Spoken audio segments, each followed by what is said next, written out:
Hi guys, good evening, good morning, good afternoon kung saan man po kayo ngayon. So ngayon po, meron lang po akong actually yung front row ko dyan, long spelling ha. Meron lang po akong gustong iparating sa inyo at ipaalam sa inyo.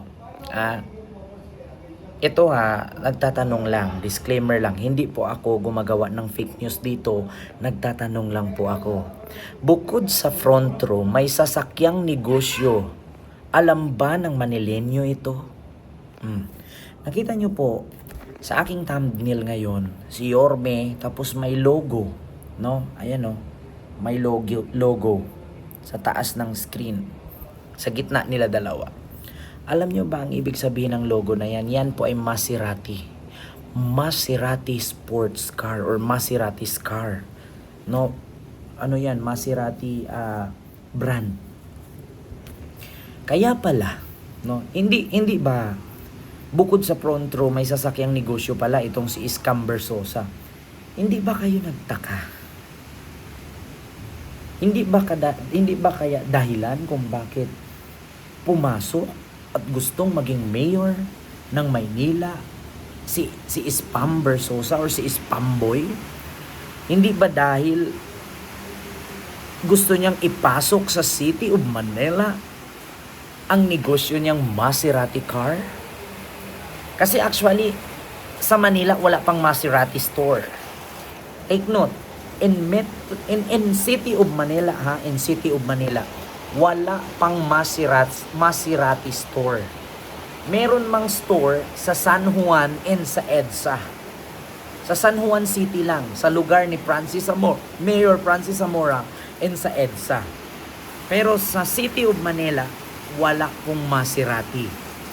Hindi ba kaya dahil tumakbong mayor itong si Iskam Bersosa, hindi ba kaya dahil tumakbo siya para pasukan niya ng Maserati store ang Manila? At bukod dyan, pag pinasukan niya ng Maserati store, malay natin baka hindi na magbayad ng tax. Kasi actually ang Maserati is a luxury car na kung saan medyo mahal po ang tax na bayad ng Maserati. Diba? Pag sinabi nating Maserati, Lamborghini, dito okay lang to. Maserati, Lamborghini, McLaren, Bugatti. Ibig sabihin yan, mahal po ang bayad ng mga tax na yan. Na mga sasakyan na yung mga luxury cars niyan. So ngayon, pag pinasok mo yan sa City of Manila, tapos ikaw pa yung mayor, malamang sa malamang, malaking discount. May possibility pa doon na hindi ka magbayad ng tax. Bakit? Mayor ka negosyo mo yan Kaya nga sabi ko sa inyo anong rason kung bakit pumasok pagka-mayor sa Maynila, si Ispamboy, hindi ba dahil sa negosyo or dahil sa tao? Kasi actually ako si Yorme, subok na. Si Yorme, alam natin. Si Yorme, pumasok sa politiko, walang negosyo. Pumasok sa politiko, walang pinoprotektahang negosyo. Trabaho lang. Ngayon, baka Manilenyo, mabudol kayo, maloko kayo, ma-spam kayo. Kaya po siguro, nagtatanong lang, disclaimer, hindi ba dahil sa meron siyang Maserati na negosyo or luxury car, kaya siya pumasok pagka-mayor ng Maynila para saan?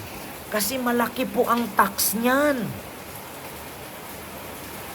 Panginoon Diyos Ama, malaki po ang babayarang tax nung sasakyan na yan. Luxury car po yan, negosyo pa. Ilang cars na luxury na Maserati brand ang ipasok niya at ilan din pong milyon ang taxes niyan. Kaya ngayon mga Manilenyo, alamin ninyong mabuti. Mag-isip-isip kayong mabuti. Huwag kayong magpaloko, magpauto at magpalinlang sa pinagmimigay niyang dilata or ayuda. Kasi ang kapalit niyan, malaking tax ang mawawala sa Maynila kapag pinasok niya ang Maserati brand ng luxury car. Yun ang katotohanan.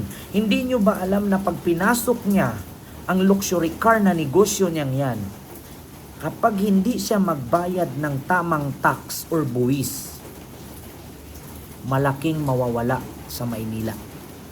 Bakit? Marami siyang mabenta. Paano kung hindi siya magbabayad ng ayos ng tax? Marami siyang kinita, wala namang kinita ang Maynila. Bakit? Biruin mo, kung ako negosyante, syempre papasok ako pagka mayor. Syempre billion ang halaga niyan. Pag pinasok mo sa Manila yan, malaking tax yan. Isang sasakyan lang na Maserati, ilang milyon na yan. Magkano ang tax niyan? 'Di ba?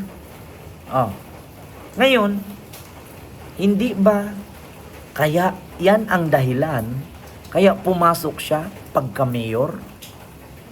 Dahil sa negosyong sasakyan. Bukod sa front row, hindi row na hilaw yan ha. Front row, may sasakyang negosyo. Alam ba ng Manilenyo ito? Malaki po ang mawawala sa Manila pag napasok ang luxury cars na negosyo na yan. Bakit? Sino pang sisilip sa kanya kung siya na ang mayor?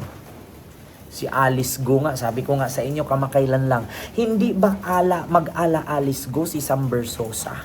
Si Alice Go anong ginawa? Nag-mayor kasi may negosyong pogo. Para mahirap alamin, para mahirap mabuko, mag-mayor ka. Bakit? Matatakot ang taong mag-CI, matatakot ang taong mag-imbestiga. Bakit? Mayor ang may-ari. Powerful ang mayor. So ngayon, kapag si Spamboy naging mayor ng Maynila, lusot-lusot na yan. Pasok na pasok ang negosyo niyang yan. Magbayad man siya ng tax o hindi. Kasi mayor naman siya.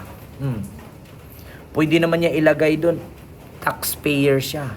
Mayor siya eh. Pwede naman niya doktorin yun. Bakit? Makapangyarihan ka. Mayor ka eh. Di ba? Kaya sabi ko nga sa inyo, bukod sa front row na networking, may sasakyan pang negosyo. Alam ba ng Manilenyo to? O kaya mga taga Maynila, i-research nyo po. Spamboy Maserati brand car business. Siya po ang kauna-unahan na nag-open ng Maserati car store sa Pilipinas. Malaki ang tax niyan. At take note, merong Maserati store nasa San Juan lang at sa EDSA, wala pa sa Maynila. Kaya malayo na hindi mangyari yan na kapag maging mayor ng Maynila yan, pasok sa banga ang Maserati store sa Manila. Ang tanong ngayon, magbabayad ba ng tamang tax yan? Mayor ka na. Kung sakali magbabayad ka pa ba? Kaya nga sabi ko sa inyo, hindi tumakbo si Spamboy para sa Manilenyo. Tumakbo siya dahil sa negosyo. Yan ang katotohanan. Kaya mga taga Maynila, mga Manilenyo, gumising kayo sa katotohanan. Yan ang rason kung bakit pumasok siya sa politiko at tumakbong pagka-mayor. Gusto niyang pasukan ng Maserati car o luxury car store ang Maynila. Aminin niya man o sa hindi, pinapangunahan ko na hindi to paninira. Wala pa pong Maserati store sa City of Maynila. Sa San Juan pa lamang at sa EDSA. So yun lamang po yung aking vlog ngayon. Manilenyo, gising po, hindi po yan paninira. Nagwa-warning lang na kapag pumasok sa Maynila yan, hindi ko lang sure kung magbabayad ng tamang tax yan. Pero pag naging mayor ng Maynila yan, automatically 150% magbubukas ng Maserati store sa City of Manila yan. Pumasok naman kasi yan pag sa politiko para sa negosyo, hindi para sa tao, hindi para sa Manilenyo. Huwag na tayong tanga, huwag na tayong bobo. Ako na mismo nagsabi, hindi to paninira. Kaya siya pumasok pagka mayor, hindi para sa Manilenyo, para sa negosyo. Yun po ang katotohanan. So hindi ko na po masyadong habaan mga kababayan. Luzon, Visayas at Mindanao, especially sa Manileño, Iskonians, God first. Mapagmatsyag, mapagpanuri at mapagmasid. And I thank you.